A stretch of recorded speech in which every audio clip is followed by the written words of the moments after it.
following the wrong role model. He's working himself to death. His family is falling apart. His health is in danger. And he's modeling himself out of his boss. And he trusts you and respects you. If you will give us 1 hour, I will fly him to Dallas and give you this check. Wouldn't you love to have a friend like that? I sent the check back and I said, come on down. Steve and I had quite a little talk. And in our talk, I asked him why he had such a role model. What about this man that made him so completely important in his life? And he said, well, he's the most successful man I have ever known. And I said, well, Steve, what do you call success? Now, it took several minutes for him to go down the list. But the interesting thing is, though they're not in the same order that I have put them, or we list them now, these are the 8 things that he said he really considered to be successful. If a man was happy and healthy and at least reasonably prosperous and secure, if he had friends and peace of mind and good family relationship and the hope that the future is going to be better, he said, I'd consider that man as successful. Now I'm going to really encourage you to take some notes right here. And all I want you to do, and you'll be the only one that'll see it, somewhere right as I go down the list, write whether you get a plus on that one or a minus on that one. You'll be the only one to see it, but it might be an eye-opener. You see, most people never dare to evaluate really where they are. And you got to know where you are before you can really determine your chances of getting what you really want out of life. And so I said to Steve, I said, I understand that your boss is very important to you. You consider him to be successful. When he finally got through with the identification, as I said earlier, these were the 8 things that he said, I think that's important for success, to measure success. I said, well, Steve, let me ask you now, as far as happy is concerned, tell me, how happy is your boss? He said, oh, I don't think he's happy at all. I said, why not? He said, well, I've never heard him laugh, and he seldom smiles, and besides that, he's got ulcers. I said, well, do I give him a plus or a minus? He said, oh, you give him a minus. Please grade yourself as we go. This is so important for you.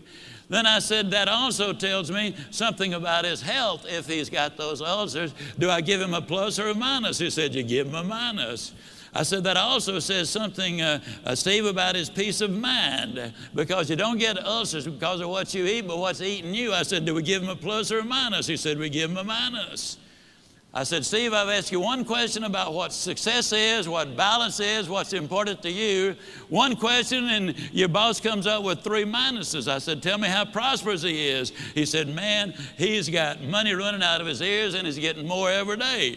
I said, we give him a plus on that one, don't we? He said, we sure do. I said, how secure is your boss? He said, well, he's as secure as money can make you. And I said, well, Steve, let me ask you, did you read where 2 billionaire brothers here in Dallas went bankrupt? I said, how does your boss compare? Oh, man, he doesn't have that kind of money. Did you read where our ex-governor was worth $100 million at one point? He's now bankrupt. How does your boss compare? Oh, he doesn't have that kind of money. Now, understand, Steve equated security with corporate position and bucks in the bank. So I said, well, Steve, let me ask you, would we give your boss a plus or a minus or just a question mark on that? He said, let's be generous and give him a question mark. I said, how many friends does your boss have? I hope you're marking these for you. How many friends, real friends, does your boss have? He said, I don't think he's got any. I'm not his friend. I just happen to admire the guy. To tell you the truth, he's somewhat of a jerk. And I said, okay, we give him a minus on that one. I said, tell me about his family. And he said, well, his wife's divorcing him. Well, that one's easy to answer. I said, how much hope does he have for the future? He said, well, before I started talking to you, I thought he had a lot. But right now, I don't think he's got any. Hello, and good afternoon. After lunch today, I hope you are having a better than good day. What a wonderful opportunity. You know what you're doing today is you're investing in yourself. We all have 86,400 seconds in every day, and this next hour, we're going to give you all we've got, a lot of value, and really help you leave this investment time today better than when you came in. I am so excited to have David Keeler, Executive Senior Vice President Thank with IHC Specialty Benefits. Thank you very much. This is a great alliance between Ziglar International, the legendary time-tested and proven Zig Ziglar, a man who built his company based on integrity.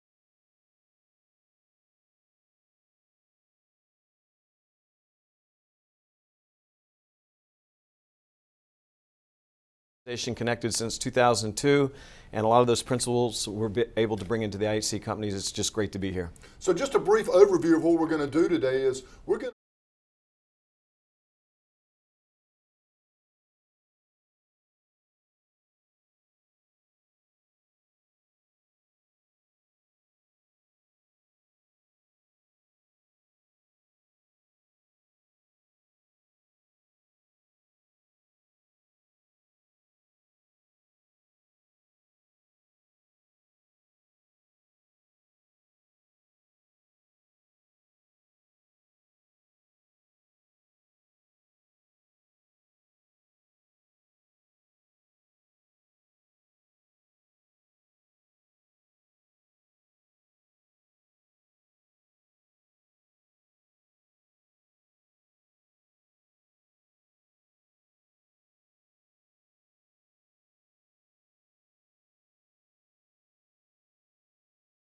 Fantastic material. And Mr. Ziglar was famous for saying that you never arrive, right? That's right. We're constantly learning. So this is an opportunity you have today to constantly learn. And what we're going to focus on in the very first part is sales process. More importantly, we're going to focus on, I'm going to ask you the question here as we talk about health insurance. Are you scared or are you prepared, right? And this alliance is, what does your process look like? What do the advisors out there, what does the sales process look like? Do you have one? And maybe an important question, we're going to talk about products, but really we're talking about solutions, right, Dave? Absolutely. So the question we're going to pose is, do you have a product-centered process? Is it a personality-driven process? Meaning we're just leaning on our personalities and, hey, we've all got some, and you've got to be able to inject personality in. Michael Ray Newman's in the room here, our CEO from Zig Ziglar International. Now, that dude's got some personality, would you say that? Tasmanian. Yeah, but you know what? He's wise enough to recognize that he and everyone watching, and myself, everyone who is in professional selling, needs to have a process that's client-centered. Why? Because selling is really about asking.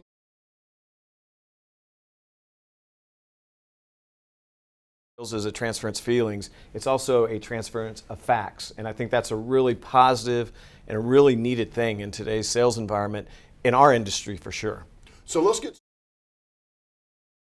this time-tested and proven process of Zig Ziglar International. It looks like trust. In fact, it is trust. If you're taking notes, I'm going to ask you to take the word trust, and rather than spelling it out left to right as you normally would, I'm going to ask you to spell it out up and down, T-R-U-S-T, because each of those inside the selling process, and it's equally important when you are conversing and building a relationship with a prospect that you want to become a client, that you are perfectly aligned inside your conversation with them. If you find that there's frustration inside when you're working with someone, Dave, I know you're very aware of this, it typically is because you're at a different part of the process, a different stage of the conversation, if you will, than the prospect is or the client is, and that creates a disconnect. When you have a disconnect, you're no longer serving, you're selling. You're a professional visitor at that point, yeah. Exactly. So what is the first T that stands for in the trust selling process? It stands for think, plan, prepare. What is your call objective? Before you make that call, whether it's in person or on the phone, I'm going to encourage you to write it down. Have a specific call objective. And you may say, well, my call objective is to make an appointment. I'm going to say, that's a wonderful call objective. Write it down. But however, there's a step inside of that step, and it may be, I'm going to upset their status quo. I'm going to differentiate myself from the other 5 that have already called for an appointment. In other words, I'm going to build value. I'm going to earn their respect, And when you earn their respect, you upset their status quo because you're planned and prepared. Dave, you've got a better opportunity. Hey, you've been doing this for 35 years. You got a better opportunity to secure that appointment, right? Absolutely. And what is your inventory as an advisor? Your inventory is always going to be the number of appointments or the number of opportunities that you have to visit with people. That's absolutely correct. So you've got to build your inventory. The R in the trust selling process stands for relate. Now here's an area where we tend to use our personality, our observational skills. A lot of nonverbal goes into that. Tonality goes into that when you relate. But I want to give you another step that will help you be more meaningfully specific when you're building a relationship and you're relating to the individual. Very simply, Dave, it looks like POGO. That's P. P is the person, allowing you to focus on the person. See, people don't care how much you know until they know how much you care about them. The O really is the organization. So it could be the small business you're there visiting with, or it could be the family unit. Either way, you want to know a little bit about them, and I always frame that with, what are you trying to accomplish? See, that's a big starting point in the trust selling process. I'm not talking about my products or my solutions yet until I can understand what it is they want to accomplish. The third part of that is G, goals. Again, what are you focused on accomplishing? And then the last one is O, obstacles. What's keeping you from getting there? And right now, what's keeping people from getting the type of health care coverage they need, that they can afford, that's going to work for them and their family, is the chaos that's going on, right? The lack of information. They need to be educated and validated, and that's where you come in as an advisor. When you have a trust selling process, a client-centered process, now you're going to be able to serve and help them navigate, more so than ever in your industry. You need a client-centered process that looks like trust. When you have that, you'll be able to uncover the need, and as David, as we begin referencing the IHC solutions, it's all based on integrity and placing that alignment inside of what the need is you've uncovered, and that's really important. And that's the U in trust selling process, is what you're uncovering that need. Really focused on them. It's key important. Three things that need to happen there very quickly. One, you as a professional are going to understand, maybe even before they do, what their need is. It's equally important that they understand that need and then confirm that need, right, David? Absolutely, yep. And from there, a light bulb goes off. Then it's your turn to sell the solution. The S in trust stands for selling the solution. And the solution needs to be integrity driven. Another reason we're working together, because two integrity-based companies approaching and working towards this problem that exists in America today called, how do I get the best type of health care coverage for me, my family, and my businesses, correct? Absolutely, totally agree. And then ultimately the T in trust is to take action. David said it, we're not professional visitors. We got to be meaningfully specific in what we're going to approach, and we got to recommend solutions that are going to best meet their needs. And I think that's probably a nice segue as we began talking with you, David, a little bit about IHC and sort of what you see and have learned in the process. So if I could, I want to ask you a few questions today. Is that all right? Absolutely, yeah. Let's Great. have some fun. Let's do it. So David, the Affordable Care Act, or Obamacare as it's commonly referred to, right, has had a definitive impact on our country. I think everybody would agree, right? So since its introduction, how has your organization, IHC, chosen to respond versus react to the realities that our country is facing in these ever-changing environments? Well, thank you. And as we talked about on the radio program this morning and the first live webcast we did, I think now more than ever, the Affordable Care Act is something that is a reality in our country, right? It's there, it's real. And to step back a little bit before we go forward, when it was first coming out, before it was ever enacted, it was a real strong, if you remember, a really, really strong political debate.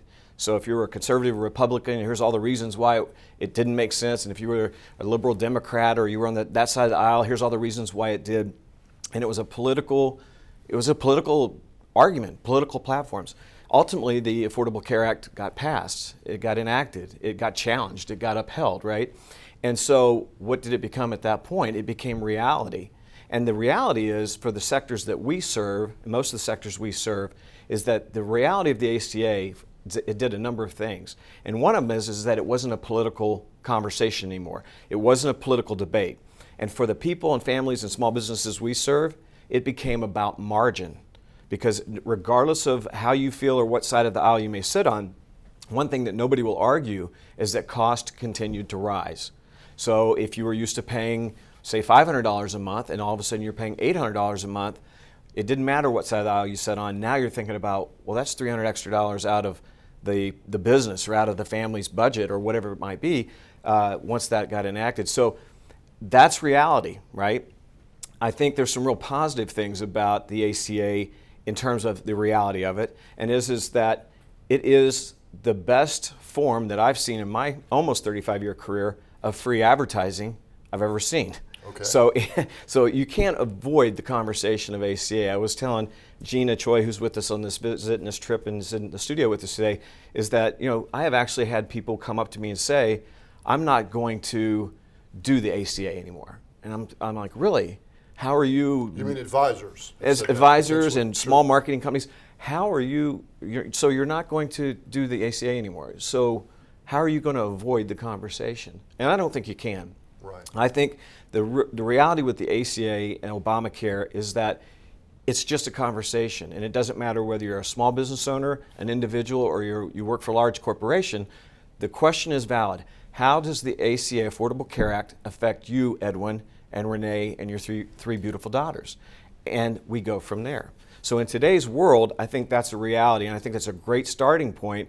And we've chosen to embrace the realities. And a lot of times, even in our own internal field advisors and employees that work in the organization as salespeople, it's important that they understand that this is a reality and it's something we're going to embrace. So what we would like to do is to embrace it, find the opportunities, and try to serve the marketplace around it. So we are very, very committed to the fact that the ACA is the reality that is in our country, okay? And our company's going to adjust to it. So when there's been frustration or something, why is the company doing this? Why is the company doing that?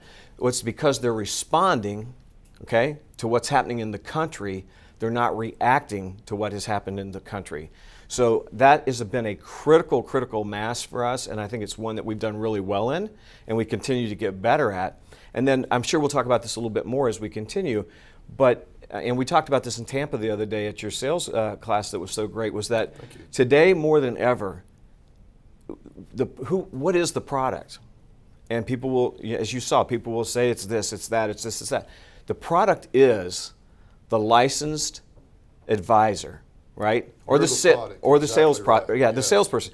If the individual, no matter what their realities are with ACA or non-ACA, in our industry or some other industry, if they don't buy you as the sales professional, they're not going to purchase any of your products, solutions, or services. Correct? Absolutely correct. And there's a couple of quick things I heard you really stood out to me there, and it resonates so well because of our history together. Both having worked with the great Mr. Zig Ziglar, yes. Had him be a personal mentor of ours and a great, someone who really helped us in our career professionally and personally. But that conversation about responding, not reacting. And IHC has embraced the opportunities, and the encouragement here for you is to embrace and see this as an opportunity. You're going to hear me talk about selling principles in a bit, but one of my favorite ones is that you help more people, you have more fun when you solve problems as opposed to selling products. And IHC has been beforehand and continues to be in the problem-solving business, because you said earlier on the radio show, there's something about change. And what was that you said about change? Well, change is inevitable. Growth is optional. There you go. And we all need to keep that in mind. The only constant thing that's ever been involved in the industry, as long as I've been in it, is constant change. And change is not necessarily a bad thing. That's right. And there's something that I've heard you say that, again, really resonates with me, and that is a prescription without proper diagnosis is malpractice in any profession. Can you share with the audience what that means and how that applies to the individuals that are listening on this webcast today and to the people that they serve? Sure, and I don't even know who authored that, okay. But I've used that for years because I think it really gives you the rails that you need to serve the client or the potential insured really well. So if you go in with a genuine mindset of a champion and you have a servant's heart and you know that your role is to go in and analyze and diagnose the situation of an individual family, whatever it may be, on, again, how's the ACA affecting you and your family? It's just a question. It's just a conversation. And as we have that conversation, if I'm doing my due diligence and I'm doing it properly, and that's what people in the industry should be doing. Okay? That's why they need a client-centered process, right? Absolutely. And so whether you're a licensed advisor with our organization or some other organization, you have an obligation in this industry. It's a highly regulated industry, which is good. It's good for everybody. But the need to properly analyze and diagnose what are your specific needs, what's going on with you and your family in terms of what's the current realities in our country, and then coming up with a specific solution that is right and specific, custom tailored, whatever all the right adjectives are for you and your family, so that for whether it's during the government open enrollment period or it's outside of the government open enrollment period, special enrollment periods, whatever it may be, you and your family are getting the exact result that you need. I read a book called The Best Question Ever by Andy Stanley. Wonderful book, and maybe some have read it as well. But from that book, it came down to this one sentence, and it's what is the wise thing to do? So I think our organization is absolutely 100% proactive in let's do the wise thing. So whether it's an individual who's applying for coverage with us of some kind, or whether we're putting them in an ACA plan complemented with some of our ancillary or supplemental benefits, we always want to do the wise thing. And I think that you can't, as a sales professional, fake that. You're either doing it or you're not. And I do it, so I do it for you and your family. That doesn't mean that we're done. That means that we've just begun. That's right. So I will check in with you very periodically to say, how are we doing? Are things still the same? And we will constantly check in, because now we have what I consider to be a much more powerful relational-based sales process and relationship than a transactional. So I'm not going to sell something to you and your family, say, here's my business card, call me if you need anything. Because of the realities of our country and because of everything that's been going on and will continue to, right? I'm going to have to stay in touch with you and your family on a continuous basis to make sure that your needs, both budgetary-wise and benefit-wise, are being met. And again, going back to the change statement, I think it was Henry Kissinger that said, the absence of alternatives clears the mind marvelously, right? Fantastic. So with all of the things and realities that we deal with, we are constantly pivoting, constantly adjusting as advisors, as a company, as marketing companies, as insurance carriers.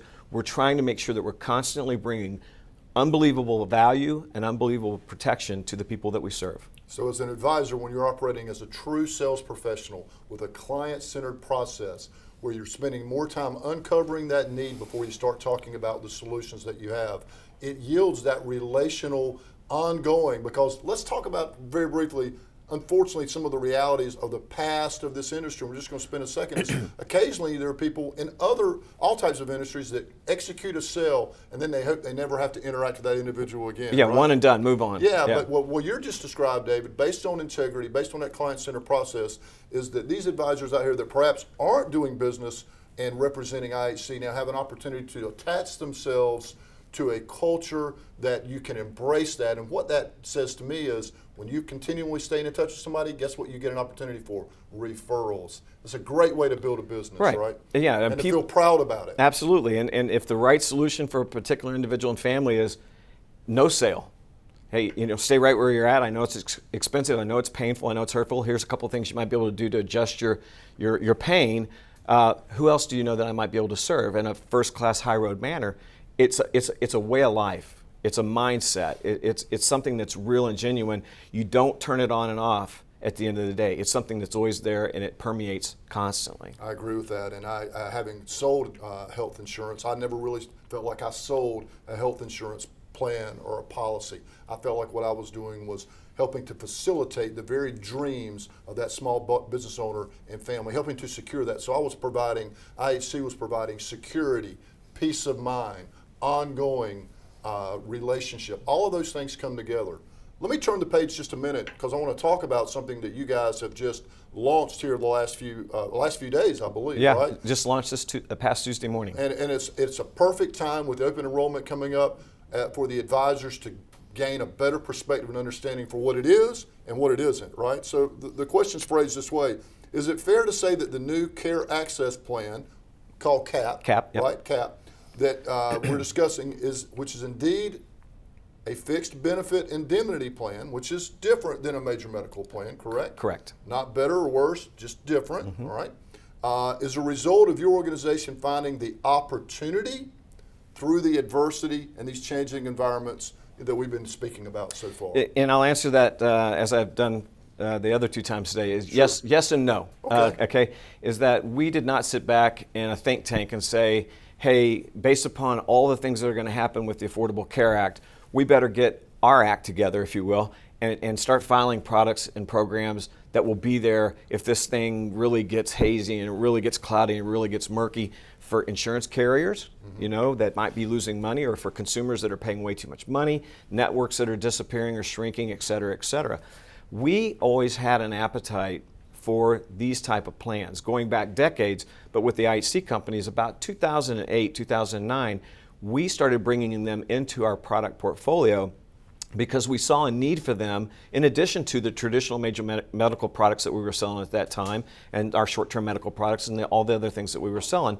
We saw this as it was a product that didn't exist in the portfolio at the time, but based on the history and experience that we had with them, we knew, not for everybody, certainly not for everybody, but for a good portion of the people we served, this was a really good product and program for them, because if they're a small business owner on a tight business budget, family budget, whatever it may be, even a traditional major medical product is always going to have some type of increase on it at renewal time and those kinds of things. Those are just realities.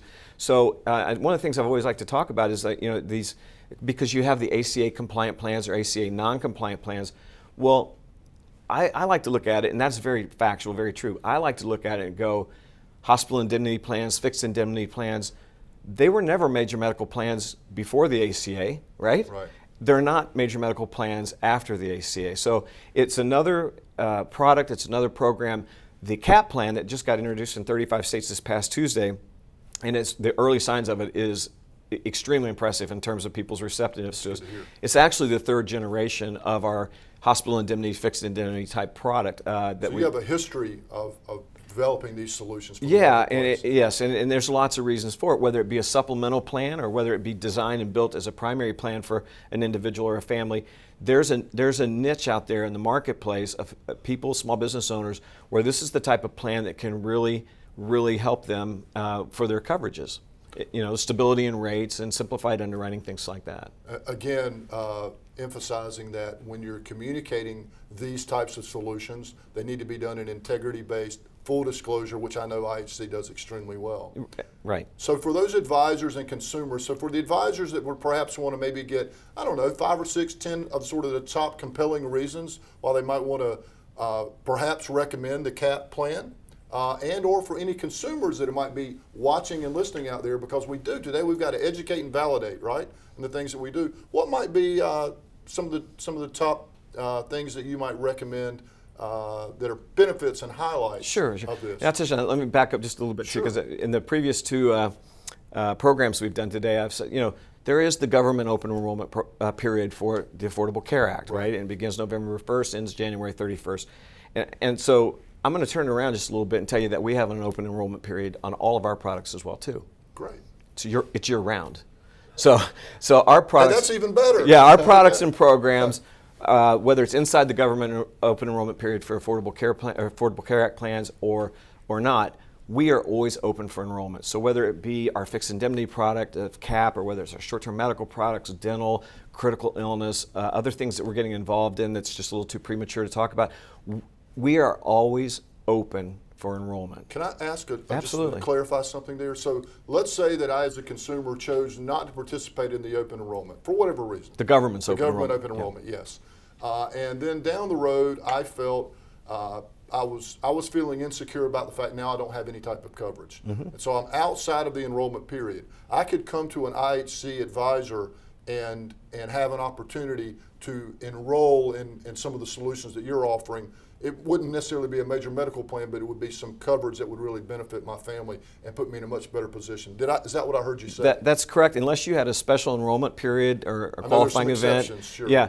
Then again, whether it's ACA related or not, ACA related enrollments are very defined. Okay. Right. With us, I just like to always say that we're always open for enrollment 24/7.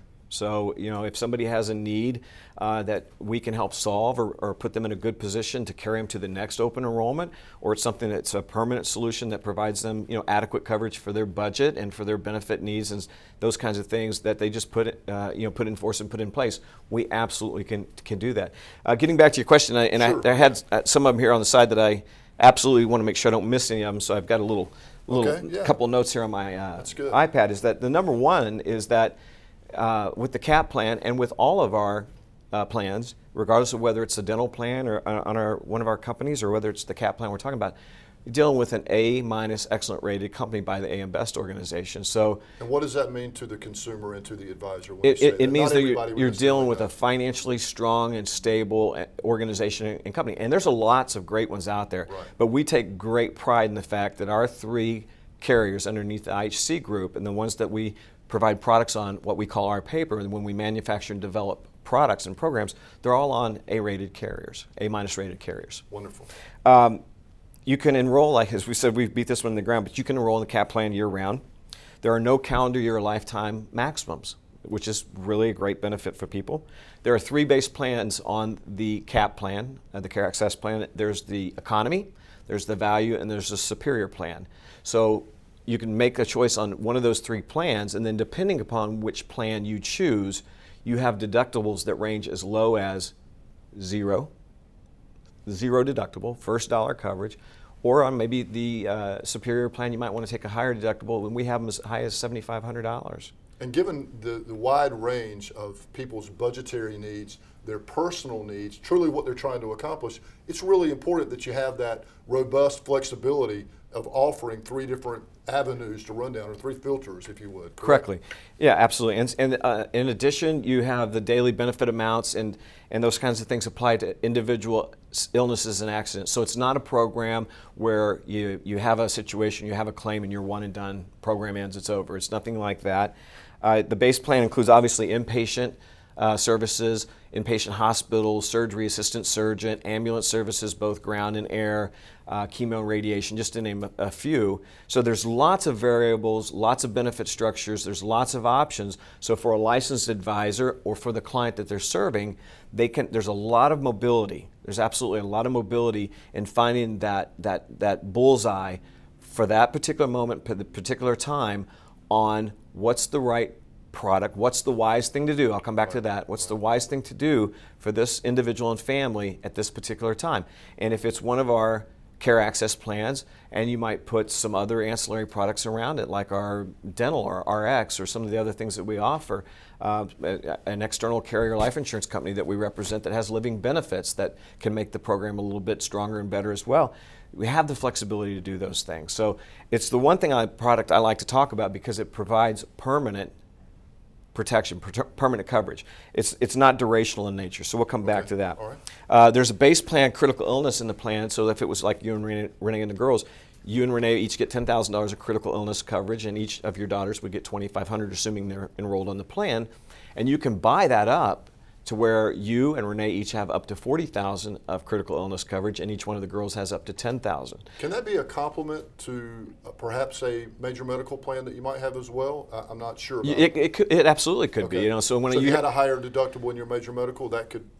I'm not sure. Yeah, if you absolutely, you could be on a good group plan somewhere, and still there still might be a need or desire for you to have maybe the economy version of the CAP plan that provides you first dollar coverages to help you with some of those expenses below your deductible, so if you will. you're addressing the exposure you might have. Absolutely, and we have great. It's been forced to perhaps have. Yeah, we absolutely have great GAP plans. It's very popular plans in the market now. It's the purpose of it is as the deductibles rise and the exposure gets bigger and things of that nature. Right. There are products and programs out there. Certainly with our company, there's other companies as well that help consumers and individuals have protection to help take away some of that pain of a $6,500 deductible or X amount of co-insurance or out of pocket. And as we spoke on the radio show earlier today, that's what the host of the radio station was talking about, how he's had to raise his deductible. You could hear the frustration. That frustration is not alone with him. It's really all over America. Absolutely, and so also with the Care Access plan, there's optional benefits such as wellness, preventative care, doctor's visits, and things of that nature that is optional. So we don't we don't go to the consumer and say, well, let's just make everybody buy it. You may not have the desire to have that as part of your program, or you may. Okay. So it's an optional benefits there. And we also have an optional benefit package on diagnostic testing and those kinds of things as well for you and your family if you want them and need them. And then finally, there's two others that I think are I want to make sure I don't miss anything. They're very important, is that you have the flexibility with the CAP plan to go to any hospital or any doctor that you choose. Okay, the plan is going to pay as the benefits state, in the coverage. So that's good. It's really important to the consumer, obviously. Very, very, very important to the consumer. Especially to the moms and the kids, right? That's really an important thing, I know from experience. Very, very important. But if you happen to go, we have a relationship with Multi-Plan Network, so you're not required to go to the network, and there's no penalty if you don't go to the network. But if you happen to go to a multi-plan provider and they're part of the network, you could get a discount of some type on the services. And that's great. You're getting a discount on the services or whatever it might be, and then the claim will be adjudicated on that lower discounted price. If you happen to be in a town like Wilmington, North Carolina, and I don't know what Multi-Plan's network is in Wilmington, but who lives there? Yeah, you do. Okay. And but if it's a little bit skinnier, there maybe your doctor's not in there, whatever the case Right. may be. That's the reality. But the plan's not going to pay any differently to you. Okay, great. Well, I can tell you, Dave, after just the things that you've mentioned here, I can clearly see why the CAP plan might be a viable coverage option for someone to consider. Tell me, whether it's a licensed advisor who's already representing your products, or perhaps a licensed advisor out there that's on this webcast or sees this at some later date, who might want to be considered to sell your products, what would really get them excited about the opportunity to represent this product from your chair? Well, I think it's the things we just talked about. The benefits and the flexibility of those benefits, and the way that you, as an advisor, you can really work with that client, and you want to turn them into an insured, hopefully, to hit that price point and that budgetary, the budgetary needs that they have and the benefit requirements and desires that they have. So I think that's awesome. One of the things that I really, really like about the CAP plan and even the previous versions of the fixed indemnity products is they are permanent products. They're not durational products. So their short-term medical products are great products, and we are one of the big players in the short-term medical market. Wonderful products. ACA plans. One of the things I've noticed, and from a personal perspective, and from my chair, is that those have become durational products. So if you're with an ex-ACA carrier this year, and that's the right place for you to be, there's absolutely nothing wrong with you purchasing an ACA plan. If that's the right thing for you and your family, that's what should occur, and we'll complement things around it. But what's going to happen, no matter who the carrier is it's very likely at the end of the next year, as we prepare for the next upcoming open enrollment, I'm going to be having a conversation with you about, hey, these are changes that this carrier is making, perhaps. Maybe they're exiting your state, perhaps. Some of the things that are real after 4 years are going into our fourth year, knowing that these things happen. So the days of placing a really solid major medical product before ACA, after ACA, and saying, hey, we got you put in place, you're good to go, call me if you need anything, we'll review it every once in a while. You're going to review it. That's a fact. You're going to review it. Right. So for advisors, I think with a CAP plan and all of our products, we've got very competitive first-year and renewal commissions, have the opportunity to have a product that has simplified underwriting and a high issue rate and a high persistency, meaning that the products, they perform well and they stay on the books for the consumer, which is great for the field licensed advisor, which is great for the carriers, which is great for the shareholders, et cetera, et cetera. It's a win-win-win for everybody. So we have some really great resources, and we can't go deep today on the limited time we have, but for people that are on the webcast that have an interest in going deep on product training or deep on sales training, we have wonderful resources with Sandra Bradley for product training, and John Carlson in sales training with Mark Hunt, and Javier Tejada is wonderful in helping us in the Hispanic market initiative on these products. We have great individuals that serve licensed advisors across our companies. Jeff McCabe, who runs our telebrokerage division, Brad Waltrip, who runs our MGA, kind of the bigger agencies that we get connected with. We have a really good team of people. Our product development people, our compliance people, the people that put these products together, get them filed, get them approved, make sure they stay current. The good news about a highly regulated industry is that for those that play by the rules, you don't make the decision to only play by 80% of the rules. Got to play by all the rules. You play by all the rules. Right. So I think that we're an organization, we're a company, we embrace Doesn't mean that we agree with every rule, but Sure. we embrace the realities of what the rules are, and we play by the rules. And whether it's at the state level or at the federal level, when you do that, you set yourself apart. And there are great companies out there, don't get me wrong. I think that we are a very nimble, very quick, very entrepreneurial organization as a whole in all the different sectors that we serve with our own companies. And it's refreshing. It's really refreshing. So as opportunities through the adversity come up, we are absolutely looking to see how we can capitalize them, not just as a company, with no concern to distribution or field advisors or their families. We want to do it as a full circle win-win-win for everybody. And I love hearing that. And selling is something you do with and for someone, not to someone.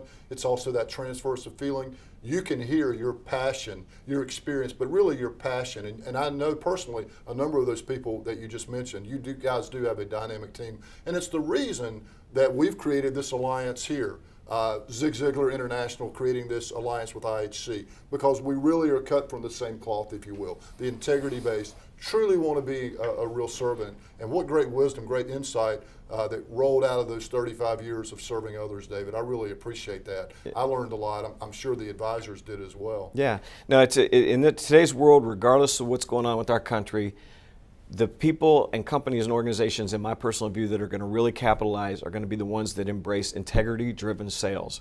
And they're going to embrace distribution, and they're going to pour into distribution. And that's one of the things we haven't touched on, is that, from my chair, and I tend to be a little bit utopian, okay, but we view our sales advisors, our licensed advisors, we view them as our primary customer. That's right, and their families. So that if I pour into them and we pour into them and their families as our primary customer, then it's our hope and belief that when it goes into the marketplace, that they will carry those same beliefs and same habits and same traits into the marketplace. So it works. It's not something that, again, that you can just turn on and off. It's you're either living it and you're doing it, or you're not.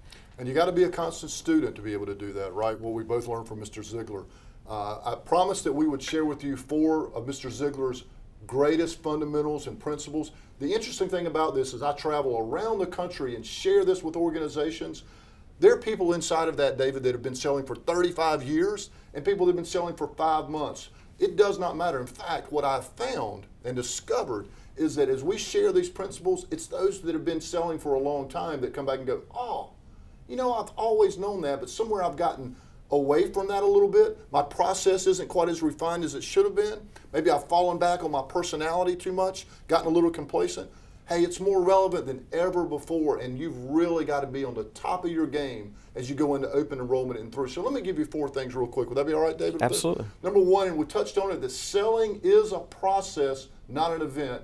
I hope you have a trust-based, client-centered process. We can certainly help you with that with Ziglar International. Number 2, you make more money, you help more people, you solve more problems by solving problems than you do selling products. And you have that having fun part, but also what it does is when you focus on the client and you have a process, it reduces the pressure that you're feeling.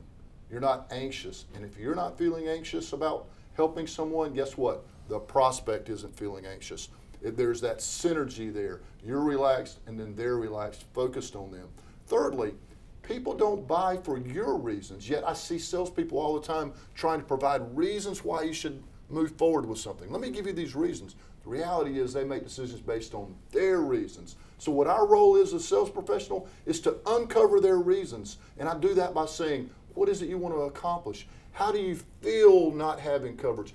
What's going on with you in your what's your motive for what you're trying to achieve? Why did you start your business? How important is having your family covered to the lifeline of your business? See, understand their reasons. And fourthly, people don't buy your products or services. Nobody out there is buying health insurance. Nobody. They're buying what your products and services will do for them. So therefore, when you uncover need and it becomes your turn to talk, you need to lead with that need. As you go into open enrollment, have a process that uncovers the need and then lead with the need. Don't lead with the CAP plan as an example. That's a solution. Lead with the need and then show them logically why this solution will help them achieve their problem. When you do that, when you apply those 4 selling principles, you're going to find you're going to sell more often, with more confidence. And that is the great team culture alignment that IHC, I know, has invested many, many years in building, and it's what Zig Ziglar International is all about. And we hope that it's what you're about moving forward. David, any closing comments? I just want to touch on that as well, too, and back up a little bit and say, today more than ever, right, the licensed advisor is the product in my mind. So if that client or that potential prospect, suspect, whoever it may be, if they don't genuinely attach and align with you as a sales professional, you're never going to get to the products and services piece, right? That's right. Services and solutions. It's just not going to happen. So I think that today more than ever, if people need to understand, and particularly in our world, a majority of what we do is we're small business, self-employed American entrepreneurs serving small business, self-employed American entrepreneurs. Hey, Edwin, I'm somebody just like you. You happen to be in the training and speaking business. I happen to be in the solutions business of healthcare, right? But I'm not the insurance man or the insurance woman. I'm here to understand what your needs and desires are from a business perspective and a personal perspective, so I can create that best win-win for you. So I think it's important that people understand, hey, you and I are just the same. We just happen to be in different industries and different sectors. So I think that's critical. And then, as you know, I would be remiss if I didn't say to the audience that referrals are a key in any industry and any business. So here at IHC and IHC Specialty Benefits, if there's anybody in our audience on this particular program this afternoon, like the previous programs, if you're distribution partners, if you're an individual looking for a great organization or company to work with, if you're somebody that sees a potential joint venture, you need some capital infusion, whatever it may be, we're an organization that's open for those conversations. So through the survey, as Edwin's mentioned, reach out to us. Let us know. Let us know how we can help you, and whether it's IHC related or whether it's ZZI related, we will collaborate, we will get back to you, and we will make sure that the things that you're interested in or inquiries that you have will get addressed. And again, for more in-depth training on the product, sales training or product training on this new CAP program, let us know that as well, and we will make sure that happens as well. So I want to thank everybody for putting this together with ZZI. This was a wonderful, wonderful first start on co-branding initiatives together. And I want to thank you. I want to thank Michael Newman. I want to thank the entire IHC organization for allowing us to do this. Well, David, thank you so much. And again, just to briefly echo what David said, is you want to have your best closeout finish strong here in 2016. Utilize the resources from this survey. It's our pleasure to place those in your hand. We look forward to having an opportunity to communicate with you further, and you want to have the best 2017 you can have, because it's right around the corner, right, David? And you better be prepared instead of scared. Yes, that's right. Don't be scared, be prepared. We'll close with this. Mr. Ziglar said it better than anyone. You truly were born to win. You were designed for accomplishment, engineered for success. Hey, you've been endowed with the very seeds of greatness, but in order to be that winner you were born to be, you got to plan to win, you got to prepare to win, and then you can legitimately expect to win. The survey's coming as soon as this is up. Thank you so much. It's been an honor and a pleasure, and thank you, David. Thank you very much. Always a pleasure. Yep. Yes, sir.